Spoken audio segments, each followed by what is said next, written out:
El cerebro es el órgano que controla de manera más directa nuestros pensamientos, emociones y motivaciones. Su unidad funcional es la neurona, que transmite señales eléctricas de una ubicación a otra, además de que se conforma por redes que permiten proporcionarse. Sus partes son el soma, que contiene un núcleo y es responsable de la vida de la neurona y de conectar dendritas con el axón. Luego siguen las dendritas, reciben información que es integrada por el soma. Y finalmente el axón, responde a información transmitiendo señal electroquímica que viaja al extremo desde donde puede transmitirse a otros.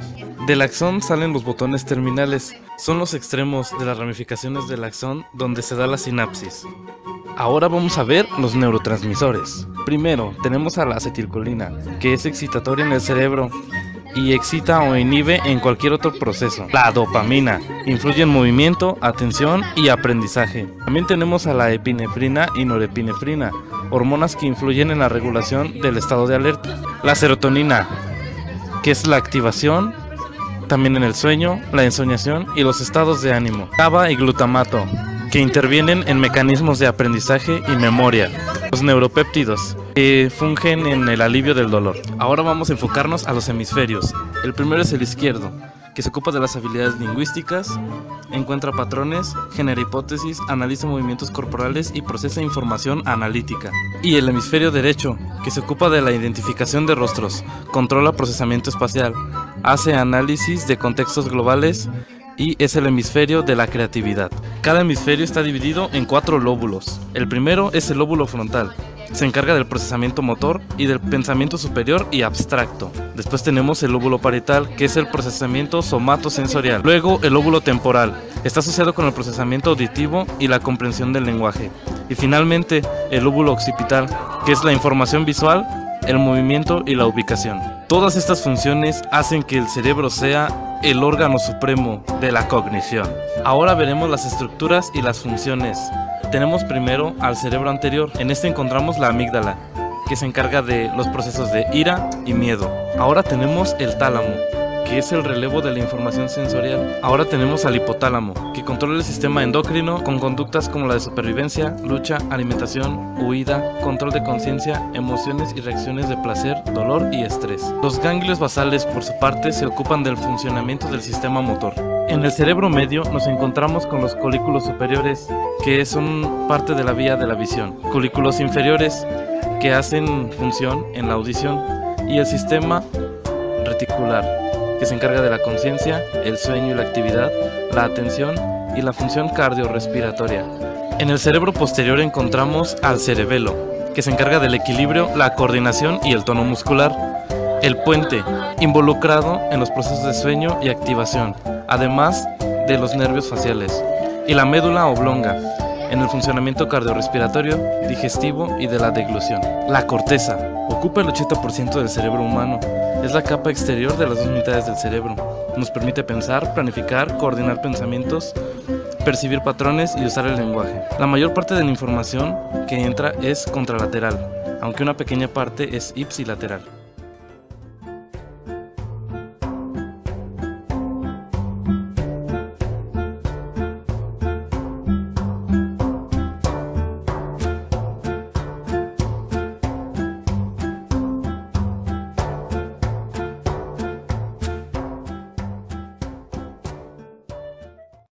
Procesamiento de la información. Todos aquellos estímulos provenientes del exterior son captados por los sentidos de la persona: olfato, vista, oído, gusto y tacto. Esta información recibida llega a un primer sistema denominado memoria sensorial, que se encargará de darle sentido a la misma. El tiempo que tarda en ser procesada la información tiende a ser muy breve, de 1 a 3 segundos. Al término de este tiempo, la mayor parte de aquella información recibida será desechada, mientras que aquella que se logró dar sentido pasará a un segundo sistema denominado memoria de trabajo. Sin embargo, para que este proceso de selección y organización se lleve a cabo, es indispensable la participación de la percepción y la atención, que permitirán que la información llegue al segundo sistema que acabamos de mencionar.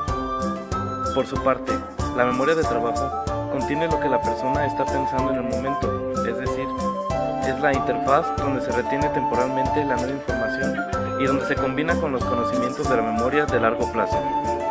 La memoria de trabajo tiene al menos 3 componentes. 1. Ejecutivo central. Es el encargado de controlar la atención y algunos otros recursos mentales, tales como la planeación y recuperación e integración de la información. Además, maneja actividades como la comprensión del lenguaje, razonamiento y el repaso de la información para transferirla a la memoria de largo plazo. 2. Bucle fonológico. Se encarga de retener la información verbal y acústica. Es además un sistema para repasar palabras y sonidos en la memoria de corto plazo. 3. La agenda visoespacial, que es el lugar donde se manipula la imagen. Después, alguna parte de la información, mediante el aprendizaje, pasa a la memoria de largo plazo, la cual es considerada como un almacén permanente del conocimiento. Esta información se organiza y almacena en estructuras básicas denominadas esquemas. Los contenidos que se trabajan en la memoria de largo plazo son 3. Conocimiento declarativo, información verbal, hechos. Conocimiento procedimental, conocimiento que se demuestra cuando se realiza una tarea. Conocimiento autorregulatorio, saber cómo y cuándo utilizar el conocimiento declarativo y procedimental.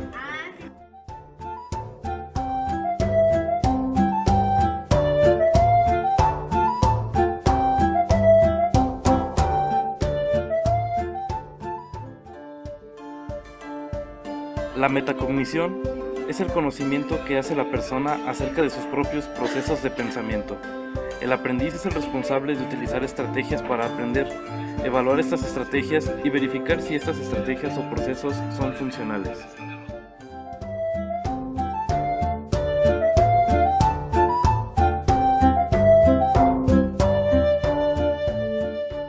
De acuerdo al constructivismo, el conocimiento se va construyendo poco a poco, de forma que estos mismos sean las bases de nuevos conocimientos.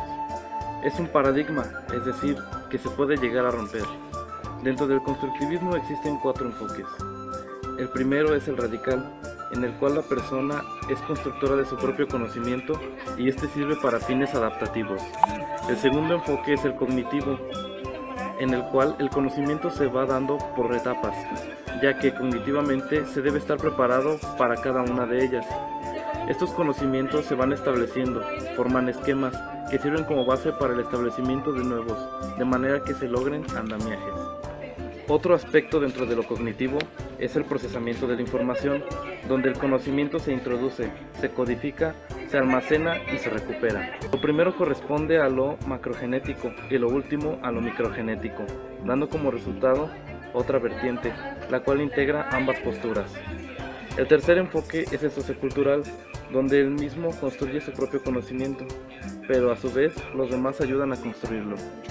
Es por eso que existe una zona de desarrollo real, que es lo que la persona sabe hacer por sí solo, y una zona de desarrollo próximo, que es lo que puede lograr hacer, y una zona de desarrollo potencial, lo que puede hacer con ayuda de otros, y una vez alcanzado se convierte en zona de desarrollo real. El último enfoque es el social, en el que el proceso de construcción del conocimiento, la persona es afectada por otros, y este, a su vez, afecta a otros, es decir, el conocimiento se construye a través de la cooperación.